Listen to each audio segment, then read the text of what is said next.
thank you very much. I will now move on to the next question. We'll start with Mark Allison on this one and then go to Matt Dillahunty.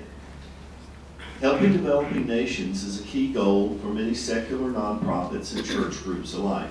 These groups often find themselves struggling with limited resources. Secular groups spend their resources on teaching people to read, write, understand math, and sustainable living techniques, while churches spend what resources they have on building churches and teaching the Bible. Which type of organization is doing more good for the community and why? Yeah, first of all, I don't really agree with the premise of this question, and I got some statistics to back it up. So in 2001, 35% of the total of all U.S. Protestant agencies was spent towards secular relief work.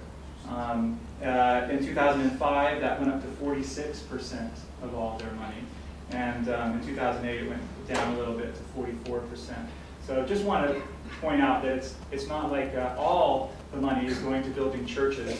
And there is certainly in Africa especially a long tradition of secular support by building hospitals, schools. You see that all over, in addition to churches, because as Christians we believe, as I mentioned before, that we're not just body, we're spirit too, and we need to minister to the needs of both of those.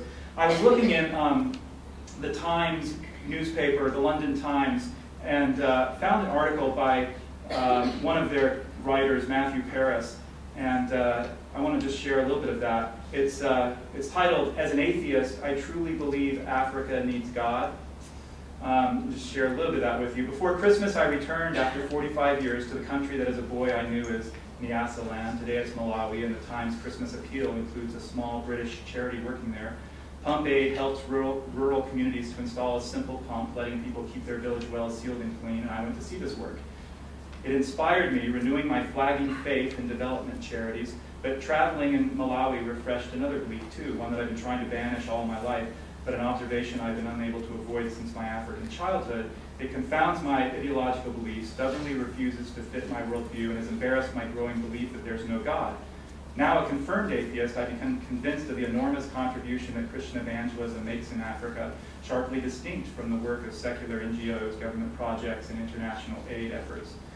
This alone will not do. These alone will not do. Education and training alone will not do. In Africa, Christianity changes people's hearts. It brings a spiritual transformation. The rebirth is real, and the change is good. I used to avoid this truth by applauding, as you can, the practical work of mission churches in Africa. It's a pity, I would say, that salvation is part of the package, but Christians, black and white, working in Africa, do heal the sick, do teach people to read and write, and only the severest kind of secularist could see a mission hospital or school and say the world would be better without it. I would allow that if faith was needed to motivate missionaries to help, then fine, but what counted was the help, not the faith. But this doesn't fit the facts. Faith does more than support the missionary. It is also transferred to his flock. This is the effect that matters so immensely, which I cannot help observing. And he goes on to mention how changes in the African people themselves was noticeable, especially around areas where mission influence was the greatest. Okay, thank you very much. And a 3-minute rejoinder. Yeah, I'm glad you found a quote from an atheist. It always bugs me when atheists start talking about spiritual transformations, but I can identify them in much the same way that you could identify a Catholic speaking. They're not particularly skeptical or critical thinkers.